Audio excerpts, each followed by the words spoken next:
Hey, this is Rocket Brain Surgeon, and we're looking at the treaded travesty, the vehicle of despair, the M3 Lee.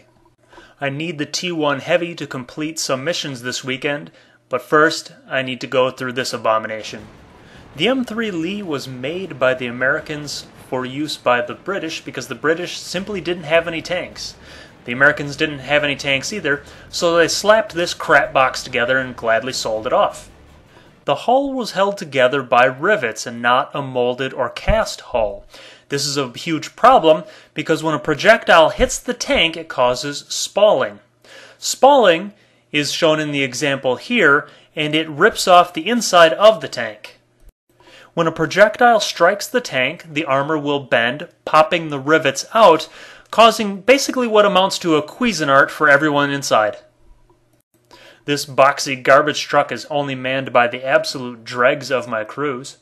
And no, I won't even put equipment on it, because 30 gold would be too much to spend for something that's not going to have a lot of effect anyway. The pros and cons of the tank. It's relatively mobile, allowing you to scout quickly and get into something else. It's tier 4, so if you want to skip it, it's only about 12 to 15,000 XP. The cons are it's incredibly tall. You peek out from behind everything. It has a right-mounted turret, meaning left turn is best turn. Armor is non-existent. It has no penetration, no view range, no turret, and everyone makes fun of you for driving it. The gun on the tank is located on the lower hull, rather than a turret sitting above the tank. This means that you have to expose your entire tank to fire. Thankfully, there's no other armor to speak of. That would just complicate the situation.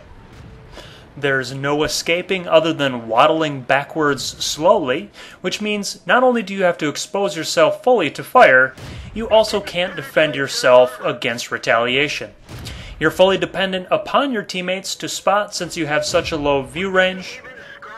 The tank destroyer style layout of the gun means that a lot of areas on the map are simply off limits to you. There's a lot of good reasons why the US didn't make tanks like this again. Happy hunting.